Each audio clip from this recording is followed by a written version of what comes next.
¿Hay estoy que grabándolo. listar exhaustivamente todo lo que no va o se puede utilizar algún tipo de decir, son datos enteros? Porque No, no sé si hay así. casualmente está buena la Ujú. pregunta porque a nivel del práctico no les vamos a pedir que sean demasiado específicos en todo lo que no va. Generalmente, es más, lo van a ver en los ejercicios resueltos.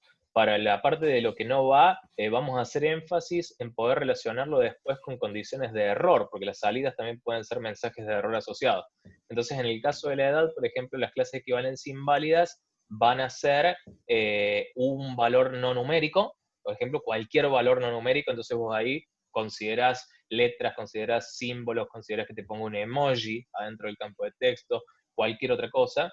Otra clase de equivalencia Claro, inválida va a ser que no ingrese ningún valor, y otra clase de equivalencia que sea un número no entero. Entonces vos ahí con tres clases de equivalencia cubrís todo el espectro de posibilidades cuyos resultados van a ser equivalentes, porque por ejemplo, el mensaje de error que te va a dar si vos ingresás caracteres que sean no numéricos es, debe ingresar solo números dentro del campo de edad.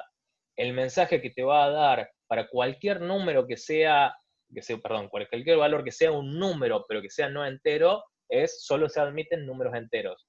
Y para la opción de que no ingrese ningún valor, el mensaje de error va a ser, debe ingresar un valor para la edad. Entonces, fíjate que la la división en particiones de equivalencia se basa en cuáles son los resultados posibles que vas a tener. Si los resultados posibles van por ese lado, digamos, debe ingresar un valor numérico, debe ingresar un número entero y debe ingresar un valor, claramente tus particiones de equivalencia inválidas van a estar orientadas a discriminar cuáles son los rangos de valores que te permiten obtener esos mensajes que son los equivalentes. ¿Se entiende? claro, claro. Era eso que yo no veía, no sé, el sentido de un error específico que dijera, usted intentó ingresar una imagen y acá Claro. pedimos un número. Tal cual. Sí, no, eso es más, después cuando vean los ejercicios resueltos, fíjense que el criterio es más o menos siempre el mismo para ese tipo de mensajes. Tienen que siempre considerarlo en cuanto a cuáles van a ser los resultados equivalentes, y en este caso son los mensajes de error asociados. Entonces acá, en particular, la condición externa era un número, una edad, pero puede ser una fecha, puede ser una foto, un archivo en el cual vos tengas que, digamos, separar partición de equivalencia, como por ejemplo, todo archivo que sea con extensión JPG cuyo tamaño sea menor a 5 megas, por ejemplo. Entonces puede ser cualquier cosa tu entrada. Vos la vas a identificar primero y después elegir o determinar cuáles son esos subconjuntos de valores que producen que cualquier valor que yo tome de ese subconjunto va a producir un resultado equivalente. Esa es la esencia de lo que es partición de equivalencia. Entonces, si Claro, tuviéramos que definir, que esto también es una pregunta de final, ¿qué es una partición de equivalencia o una clase de equivalencia? Podríamos decir que es un subconjunto de valores que puede tomar una condición externa para el cual, si yo tomo cualquier miembro de ese subconjunto, el resultado en la ejecución de la funcionalidad es equivalente. No igual, equivalente, porque quizás el valor, en este caso en particular, el resultado de si elijo 18 años, si elijo 24, va a ser exactamente el mismo, digamos, me va a permitir entrar, pero podría llegar a ser el cálculo de un porcentaje, como les mencionaba anteriormente. Entonces el porcentaje no va a ser el mismo, pero el resultado va a ser equivalente en cuanto a te calculó el porcentaje que vos estabas esperando. ¿Se entiende? ¿Cuál es la diferencia entre iguales y equivalentes? Sí, sí, ahora quedó claro. Buenísimo. Entonces, una vez que identifican esas clases de equivalencia, ustedes van a poder encontrarse con diferentes casos, que sean rangos de valores continuos, rangos de valores discretos, selección simple o selección múltiple. Por ejemplo, si tienen que seleccionar una ciudad o un listado, van a poder tener una clase de equivalencia que va a ser una selección simple, es decir, el conjunto o la clase de equivalencia que ustedes identifiquen para la ciudad puede ser una ciudad dentro del listado de Córdoba, Villa Allende, Río Ceballos, por ejemplo. O puede ser selección múltiple, que selecciona más de una ciudad dentro de ese conjunto de valores disponibles. Pueden ser números, pueden ser fechas, pueden ser archivos, pueden ser coordenadas de el GPS, puede ser cualquier cosa. Una vez que yo identifico estas clases de equivalencia, acá vemos si entendimos teoría de conjuntos, dice Pablo de Masi, efectivamente, digamos, tiene mucha relación con eso, tienen que buscar los subconjuntos que unidos, digamos, conforman el todo o el universo de posibilidades o de valores para una condición externa dada. Una vez que identificaron esas clases de equivalencia, que identificaron todas las condiciones externas, van a armar los casos de prueba. Y acá es donde el método tiene su resultado. Acuérdense que los métodos sirven solo para poder diseñar casos de prueba. Entonces, a la hora de armar un caso de prueba, yo lo que voy a hacer es tomar de cada una de esas condiciones externas una clase de equivalencia en particular y voy a elegir un valor representativo de esa clase de equivalencia para poder conformar mi caso de prueba. ¿El caso de prueba qué es? Es una receta. Es un conjunto de pasos ordenados que yo debo seguir para ejecutar la funcionalidad con una especificación de cuáles van a ser los valores que yo voy a ingresar. Entonces, un caso de prueba te va a decir, voy a ejecutar o voy a tratar de ingresar al sitio web de la bebida alcohólica con una edad que supere la mayoría de edad. Entonces va a decir, por ejemplo, paso 1, ingresar en el campo de edad 18. Paso 2, seleccionar el botón o apretar el botón ingresar.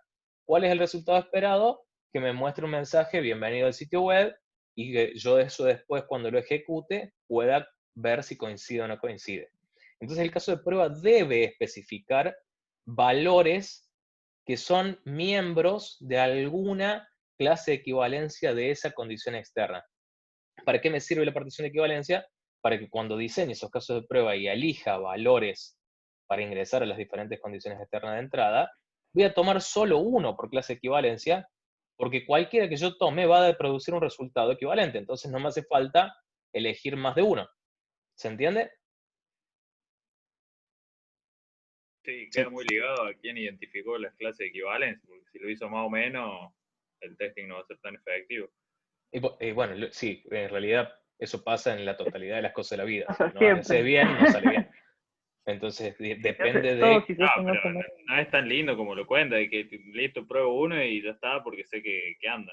No, lógico, si está bien identificada la clase equivalencia, el método te garantiza de que si vos elegís un valor, vas a poder ejecutar la funcionalidad como si hubiera sido cualquier otro valor dentro de la clase. Si no están elegidas las clases equivalencia, vas a caer o en omisión de valores que no probaste y que producen un resultado que no está identificado, o vas a caer en la redundancia, que vas a elegir más de un valor que produce un resultado equivalente. Entonces, al fin y al cabo, se traduce en una peor economía a la hora de crear esos casos de prueba.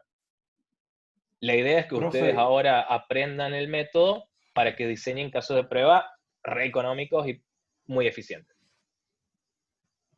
Sí, profe, no hay ninguna verificación entonces por encima de eso. Yo supongo que, bueno, las clases, los intervalos están bien definidos y pruebo un solo valor. No se puede, ese, no sé, probar un conjunto de números o algo así no, cada uno como de tus un casos de fuerza bruta. prueba, no, tal cual. La idea en este caso en particular es que el caso de prueba tenga un representante de cada clase de equivalencia, porque vos ya por definición te dice que cualquier valor de esa clase de equivalencia produce un resultado equivalente.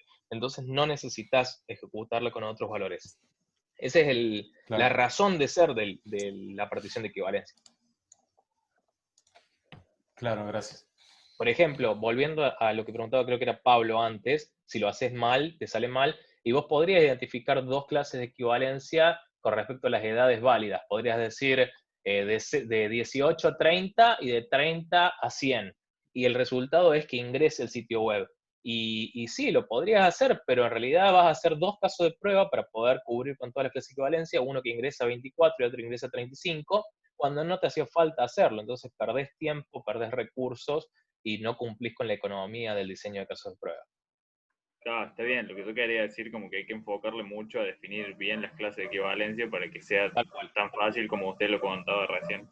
Sí, sí, tal cual. Casualmente esto se consigue con práctica, digamos. El testing es una disciplina y es un rol el tester que se desarrolla y que consigue su expertise, y esto es el inicio de todo lo que hay en testing, que es enorme como disciplina.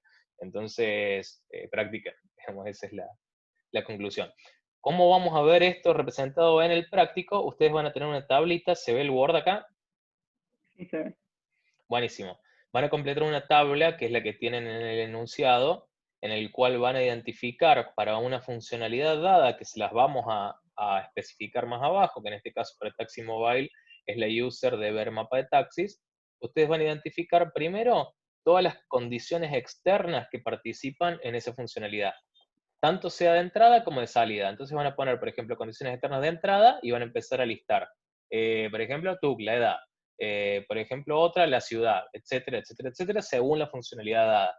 Y después van a separar cuáles son estos subconjuntos de clases de equivalencia válidas contra clases de equivalencia inválidas. Entonces acá, por ejemplo, si hubiera sido la edad, yo tendría como clase de equivalencia válida números enteros entre 0 y 18 y 17, perdón, ambos incluidos. ¿Sí? Y otro valor puede ser números enteros entre, perdón, en este caso es inválida porque me produce un resultado inválido, entre 18 y 100, que es lo que habíamos dicho, ambos incluidos, y dentro de las inválidas habíamos dicho edad menor a 18, número entero, enteros menores a 18 y mayor a 0, después números negativos, números mayores a 100, números No entero. no enteros, otro valor, digamos, que no sea numérico, números con fracciones, todo lo que habíamos hablado recién. ¿Queda claro hasta ahí? Sí. Buenísimo. Volvamos entonces acá. Entonces habíamos dicho que después para ejecutar ese caso de prueba, vamos a agarrar para cada condición externa, para cada clase de equivalencia de esas condiciones externas, un representante o un valor en particular con el cual vamos a conformar nuestro caso de prueba. ¿Cómo se escribe un caso de prueba? Tenemos otra plantilla que está subida en la UV, se alcanza a ver ahora. Por ahí se frisa la pantalla, por eso les pregunto de nuevo. Sí, se ve. La plantilla, chicos, la tienen, es un documento Word subido en la unidad número 4, que se llama Template para definir casos de prueba. Buenísimo, fantástico. Que es esta que están viendo en pantalla, es una tabla. Idea del caso de prueba es un número que va a identificar unívocamente a este artefacto en particular. Prioridad alta o media baja. La prioridad se basa en que si tenemos que seleccionar casos de prueba para ejecutar antes que otros, vamos a priorizar aquellos que nos permitan encontrar mayor cantidad de defectos y que además garanticen la salud en sí de la funcionalidad. Por ejemplo, dentro de prioridad alta, se me fue. Dentro de prioridad alta, vamos a encontrar siempre los caminos felices. Digamos, si mi camino feliz incorpora diferentes combinaciones de clases de equivalencia, todos aquellos escenarios que representan un camino feliz van a ser casos de prueba de prioridad alta. Los de prioridad baja van a estar referenciados o van a estar relacionados con aquellos casos de prueba que tienen que ver con validaciones, con valores no ingresados, con valores que no corresponden con el formato esperado, digamos, es baja prioridad porque los defectos que yo puedo encontrar relacionados con eso van a ser generalmente de menor cantidad o de menor frecuencia. Y prioridad media, todo lo que está en el medio. Yo sé que muchas veces es difícil a primera instancia saber si estoy eligiendo bien la prioridad, pero es una cuestión de práctica y créanme que van a encontrar o van a poder establecer fácilmente si un caso de prueba es prioridad alta o un caso de prueba es prioridad baja, y por ahí los que les quedan en el medio son de prioridad media. Es una cuestión, digamos, de heurística, lo que les comentaba recién, prioridad alta, los caminos felices o los escenarios que producen un camino feliz, prioridad baja, todas aquellas validaciones relacionadas con formato o con no ingresa valor, y prioridad media, combinaciones de valores que puedan ejecutarse bajo ciertas condiciones que quizás producen alguna falla o una condición no feliz. ¿Más o menos queda claro? Nuevamente, Sí. esto es cuestión de práctica, ¿sí? Perdón, una pregunta. Sí. Entonces, ¿la prioridad está más bien, apunta a lo que es probar los caminos o al valor del negocio o el impacto que tiene en el negocio test? En realidad la prioridad va a estar relacionada o va a estar referenciada a, si yo tengo muchos casos de prueba y no puedo ejecutarlos a todos, ¿cuáles voy a ejecutar primero? Y voy a ejecutar primero aquellos que me garantizan. Por ejemplo, el camino feliz, la funcionalidad siempre lo tiene que ejecutar bien. Entonces, la prioridad alta va a estar relacionada con aquellos escenarios que pueden encontrar defectos en el camino feliz. Sí o sí, primero voy a querer ejecutar esos casos de prueba. Y al final, si tengo que decidir orden, al final voy a ejecutar aquellos casos de prueba que están relacionados con que me muestre un mensaje de que el campo es una letra y no un número. O sea, para responder tu pregunta, están relacionados con el orden que yo le voy a dar a la ejecución de los casos de prueba para poder encontrar defectos. Aquellos que me aporten mayor cantidad de defectos encontrados o funcionalidad más crítica o escenarios más críticos, como por ejemplo puede ser el camino feliz. Bien, gracias. De nada. Después el nombre del caso de prueba. El nombre del caso de prueba tiene que describir de forma clara cuál es el escenario que estamos probando. Por ejemplo, si nuestra funcionalidad es ingresar al sitio web, el nombre del caso de prueba va a ser ingresar con una edad de menor a 18 años, o ingresar con una edad de adulto, digamos, o después uno quizás de prioridad baja sea el nombre del caso de prueba, ingresar al sitio web sin ingresar la edad, o con una edad no numérica. Tiene que ser un nombre que represente el escenario por el cual yo voy a estar ejecutando este caso de prueba. Después, los pasos, voy a saltarme las precondiciones porque voy a hablar después, los pasos va a ser un conjunto de operaciones ordenadas y numeradas en las cuales el formato de redacción, y esto lo pueden ver en los ejercicios resueltos, es el rol, digamos, quien ejecuta la funcionalidad, ingresa a la opción ingresar, por ejemplo, el sitio web.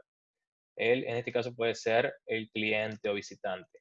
Después podemos tener el cliente ingresa 18 en el campo de edad. Y después el cliente selecciona la opción ingresar. Entonces es un conjunto ordenado de pasos totalmente claro, sin ambigüedades, que deben ejecutar nuestro tester sobre la funcionalidad para conseguir un resultado esperado. El resultado esperado es, se muestra el mensaje, por ejemplo, se muestra el mensaje, bienvenido al sitio web. ¿Sí? Después, las precondiciones es todo el conjunto de valores o de características que tiene que tener mi contexto para que yo pueda llevar adelante este caso de prueba en particular. ¿A qué me refiero? Por ejemplo, en este caso en particular, no se me ocurre ninguna precondición que la funcionalidad de ingresar al sitio web pueda presentar. Pero, por ejemplo, si estamos hablando de una funcionalidad que requiere que el usuario esté logueado o que el usuario tenga ciertos permisos para poder ejecutar la funcionalidad, dentro de precondiciones vamos a poner, por ejemplo, el usuario Juan está logueado con permiso de administrador. O, por ejemplo, pueden llegar a tener casos de prueba que dependan del día en el cual se ejecuta. Por ejemplo, si quieren calcular cuál es el aguinaldo que le corresponde a una persona que dejó de trabajar X día durante el año. Entonces, dentro de sus precondiciones para poder reproducir exactamente ese caso de prueba, van a tener que poner cuál es el día de hoy. Entonces, la fecha actual es 15 de mayo del 2020, por ejemplo. Profe, y cosas muy finas, así como por ejemplo que tenga datos móviles o que tenga el GPS activado, ¿eso sería una precondición o no deberíamos tenerlo en cuenta? Y en realidad, al nivel del caso de prueba, salvo que tu funcionalidad dependa directamente de eso, no es necesario especificarlo. Es como, digamos, llegar al nivel de detalle de el celular debe estar encendido o debe tener batería, digamos, salvo que tu funcionalidad requiera algún nivel de especificidad como ese, vamos a obviar ese tipo de cosas, porque si no te queda algo muy verbose, algo muy, digamos, con mucha descripción que por ahí no hace o no aporta información. Claro, si tuviera que buscar un taxi, sí sería importante lo del GPS. Tal cual, sí, por sí, ejemplo. seguramente. Es más, si tuvieras que buscar un taxi para poder hacer un caso de prueba que sea reproducible, no solamente le vas a poner de que tiene que tener el sistema de ubicación, el GPS encendido, sino que las coordenadas actuales son 31, 64 o 27, por ejemplo. Entonces vos después vas a poder reproducir exactamente ese caso de prueba en ese escenario dado. Si el tester, no sé, no sé, un australiano que está trabajando con vos, o es un yankee que está trabajando en tu mismo proyecto y ejecuta el caso de prueba, si vos no especificás ese valor en una precondición, el resultado puede ser diferente.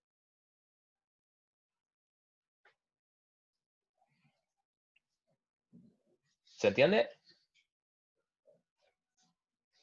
Sí, lo que no logro entender, que ya no tiene tanto que ver con esa pregunta, es que se redactan distinto que las precondiciones de los casos de uso. Antes decíamos, tiene que estar o debe suceder tal cosa, ahora veo que como que tiene que ser chequeable, eso tiene que haber algo concreto, como la fecha actual es, el usuario es Juan. Sí, tal cual. No le busques una analogía al caso de uso porque son artefactos distintos. Las precondiciones y los pasos para reproducir el caso de uso y los resultados esperados tienen que especificar sí o sí valores identificables para cada una de esas clases de equivalencia. Digamos, tiene que ser un valor concreto. Si yo pongo, por ejemplo, el usuario está logueado con permiso de administrador, está incompleto. ¿Por qué? Porque si después el tester ejecuta el caso de prueba con el usuario Juan, quizás el usuario Juan tenga otros registros u otro historial u otros datos que no sea el usuario Pedro, por ejemplo. Entonces eso no va a poder garantizar la reproducibilidad del caso de prueba. Si yo no pongo cuál es la fecha de hoy, quizás el resultado a la hora de poder hacer un cálculo sea distinto. Entonces siempre tiene que tener un valor concreto, lo mismo que el valor de edad, digamos. Por ejemplo, si el cliente, pongo acá, el cliente ingresa un valor mayor a 18, está mal. ¿Por qué? Porque no tengo un valor concreto. Tiene que ser exactamente cuál es el valor que va a ingresar en ese campo. Y lo mismo para el resultado. Si dice que muestra un mensaje, ¿qué mensaje muestra el sistema?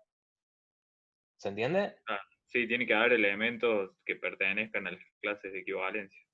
Tal cual, Una exactamente. Y tiene que ser un pregunta. elemento concreto. Sí. ¿Los resultados esperados siempre son del camino feliz? No. De ese escenario que estás ejecutando. Si vos estás ejecutando, por ejemplo, ingresa el escenario que no ingrese la edad, el resultado esperado va a ser el sistema muestra el mensaje debe ingresar una edad. ¿Me explico? Es el resultado que... Sí, es por el escenario, exactamente. O sea, puedo crear un escenario para que sea camino feliz, después el otro escenario es para que muestre los errores posibles. Tal cual, porque casualmente el objetivo es que cuando el tester ejecute ese conjunto de pasos con esas precondiciones dadas, pueda comparar el resultado que obtiene en el momento en que lo ejecuta contra el que vos decís que debe tener, que es el resultado esperado. Si no hay match, si no coinciden, hay defecto. Perfecto, se entendió. Lucas pregunta, para la situación de llene todos los campos obligatorios, por ejemplo, ¿se hace un caso de prueba o no hace falta? Y en este caso en particular, vos si tenés más de un valor de entrada, lo cual vendría a ser cualquier tipo de funcionalidad no trivial, vas a poder hacer un escenario completo que sea, no se ingrese ningún valor o no se ingresan los campos obligatorios. Entonces, tu caso de prueba vas a poner específicamente qué es lo que sí ingresó. Digamos, paso 1, selecciona la opción registrar cuenta de usuario. Paso 2, el cliente ingresa nombre Juan. Y paso 3, el cliente selecciona la opción registrar. Y el mensaje, el resultado esperado puede ser un solo mensaje que te diga debe completar todos los campos obligatorios, o depende de cómo esté definido el caso de prueba, puede ser un conjunto de mensajes. El sistema muestra el mensaje debe ingresar una edad, el sistema muestra el mensaje, debe ingresar un apellido, etc. ¿Me explico? El etcétera, digamos, es a los fines de que yo les estoy contando cómo debe ser, pero el caso de prueba debe especificar todos los mensajes. Claro, pero más allá de si hay un único mensaje o no, vamos a tener que hacer un caso de prueba por cada combinación posible de no ingreso de edad, no ingreso nombre, no ingreso apellido. No necesariamente. Podés hacer un caso de prueba del cual, porque vos en un caso de prueba vas a juntar muchas clases de equivalencia que corresponden a condiciones externas diferentes. Entonces, tu Si condición... tuviera la clase, disculpe, creo que lo Sí. pasé y para que no pierda tiempo. Si tuviera la clase de equivalencia, campos obligatorios, puedo tomar uno y listo. O sea, no vas a tener nunca una clase de equivalencia que se llame campos obligatorios. Vas a tener, por ejemplo, condición externa nombre, condición externa apellido, condición externa edad. Y cada uno de esos va a tener una clase de equivalencia inválida que no ingresa valor, no ingresa valor, no ingresa valor. Entonces, tu caso de prueba va a usar esas tres condiciones externas y para esas tres condiciones externas va a usar cada una clase de equivalencia, que va a ser el no ingresa valor. Entonces, tu caso de prueba va a ser, por ejemplo, registrar cuenta de usuario sin ingresar valores y vas a utilizar las tres condiciones externas, nombre, apellido y edad, con las tres clases de equivalencia inválidas de no ingresa valor. Todo en el mismo caso de prueba. Profe, y si en un caso de prueba tenemos varias salidas, o sea, varias pantallas que Sí, tal cual, lo podés especificar en el resultado esperado. El resultado esperado es el sistema muestra tal cosa, el sistema muestra tal otra, y puede mostrar varias cosas juntas, no hay ningún problema. Pero tiene que quedar claro exactamente qué es lo que muestra. ¿Estamos hasta ahí? Profe, Sí, una pregunta. Cuando se hablaba de las precondiciones, retomando sí, el caso que habíamos visto del VAR, si yo digo sí, que para entrar al VAR tenés que tener o ya sea una membresía o una reserva, ¿es una sí. precondición o forma parte de la validación de los pasos que tenés que ir verificando? Sí, veo ahí, disculpa que me lo habías escrito en el chat y no lo respondí. En ese caso en particular, si por ejemplo debes tenerla y está asociada a tu cuenta de usuario, o sea, vos simplemente ingresas la edad, pero tu cuenta de usuario es la que tiene vinculada a la reserva, por ejemplo, va a entrar como una precondición. ¿Por qué? Porque no es una condición externa que vos puedas ponerle a la funcionalidad, sino que depende de que el usuario logueado tenga una reserva anteriormente, por ejemplo. Entonces entra como precondición. Si vos, por ejemplo, tenés que ponerle edad y el número de reserva, ahí es una condición externa de entrada. ¿Por qué? Porque es un valor que vos podés ingresarle a esa funcionalidad. ¿Queda claro? Sí, gracias. Vos ahí, por ejemplo, en el caso que habéis planteado, para ya dejarlo como concreto, en tus precondiciones pondrías el usuario Natalia se encuentra logueado y tiene una reserva para el día 19 de mayo a las 20 horas, digamos, a ese nivel de especificidad. Y finalmente, la variante de la partición del método de partición de equivalencias es el análisis de valores límites. ¿Se acuerdan que habíamos dicho que para poder escribir casos de prueba en base al método de partición de equivalencias, tomábamos un valor cualquiera de la clase de equivalencia, ya que producía un resultado equivalente, valga la redundancia? El análisis de valores límites nos dice, ojo, que la mayor cantidad de los defectos se encuentra en los extremos de los intervalos. Entonces, ¿qué vamos a hacer? Simplemente para aplicar este método, a la hora de escribir el caso de prueba, en vez de tomar cualquier valor de la clase equivalencia, vamos a tomar uno que se encuentre en los extremos de la clase equivalencia.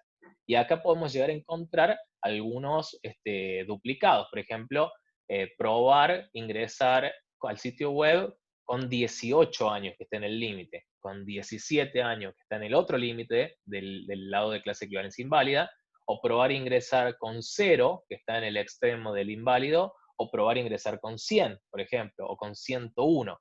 Digamos, hay una regla empírica que dice que la mayor cantidad de los defectos se ubican en esos extremos. Entonces, vamos a elegir esos valores extremos para ejecutar y para redactar nuestros casos de prueba. Es eso nada más, el análisis de valores límites, no es nada más complejo que eso. ¿Se entiende? Sí, pero Buenísimo. Hacemos un repaso general y ya pasan ustedes al práctico número 9, que es el de Taxi Mobile. ¿Qué van a hacer para poder ¿Cómo? ¿Le vas a hablar de los prácticos de Sprint Planning y Release Planning? Cierto, tal cual. Gracias, Mica, por el recordatorio. Antes De de hacer un nada. repaso para que pasen el práctico, les cuento. Hay 2 prácticos más que son evaluables con nota, que van a estar disponibles a partir de ya, digamos, en los próximos minutos, en autogestión, que tienen una fecha de entrega de acá a 2 semanas, así que lo pueden hacer cuando ustedes quieran, relacionados con Sprint Planning, que son dos prácticos de Scrum, Sprint Planning y el otro es Release Planning. Tienen en la V las tareas subidas para poder realizarlos con los enunciados, están relacionados con poder distribuir un conjunto de funcionalidades o hacer una reunión de planificación y conformar un Sprint Backlog, el de Sprint Planning particularmente, y el de Release Planning, poder determinar cuál es la cadencia de los sprints para poder planificar cuándo puedo entregar un producto. Léanlos a los enunciados, están bastante claros, están en autogestión, tienen 2 semanas, la fecha de entrega es el 2 de junio a las 20 horas. Pueden hacerme preguntas por el foro, les voy respondiendo por ahí cualquier duda que tengan. Gracias, Mica, por el recordatorio. Ya están habilitados. Buenísimo.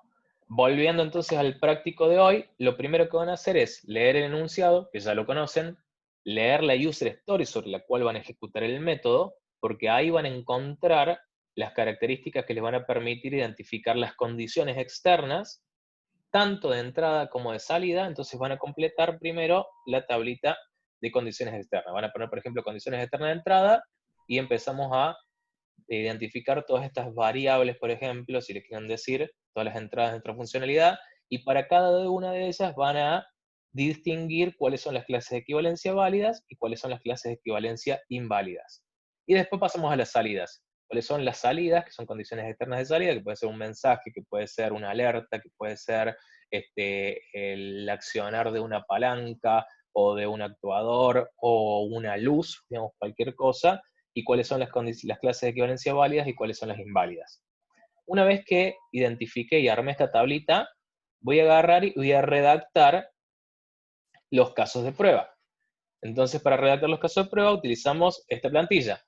Le asignamos un ID numérico correlativo, una prioridad en base a la heurística que les había comentado antes, un nombre que identifique unívocamente ese escenario que estoy probando, el conjunto de precondiciones, el conjunto de pasos ordenados y exhaustivos con valores concretos, y el resultado esperado que me arrojaría la ejecución de esa funcionalidad ante ese escenario. Y finalmente, con eso terminamos. Ahora se está por acabar el Zoom, así que yo me voy a volver a conectar en el mismo, voy a quedarme en el chat para responderles consultas. ¿Alguien tiene alguna duda antes de arrancar con este práctico?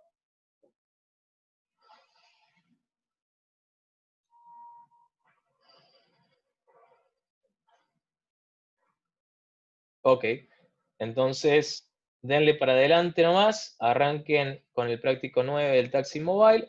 Yo me voy a quedar un ratito en el chat por si tienen alguna duda, y después de acá son las 1:15, a las 21:30, 21:35 más tardar, hacemos una puesta en común de qué es lo que identificaron y cómo lo estuvieron armando. Lleguen al menos a armar un caso de prueba. Profe, ¿es ¿Sí? el 8? El 8 es de Eh, caja negra y el 9 de caja blanca. Me debo haber equivocado. A ver, aguanta. Enunciados evaluables. Testing método de caja negra. ¿Vos bajaste la última versión de la guía de ejercicios evaluables? Sí, de la que estaba en la V, a no ser que se haya cambiado. La cambiamos la semana pasada, por eso te digo si es la Ah, última bien. última. Ah, no. Pero igualmente, Acá. este ejercicio en particular es exactamente igual, así que no cambió nada, podés usar ese. Es el Bueno, de listo. caja negra. Ok. Bueno, gente, si se corta, vuelvo al Zoom y estoy en el chat por cualquier cosita. A las 1:30, 35 más tardar hacemos puesta en común. Bueno, profe.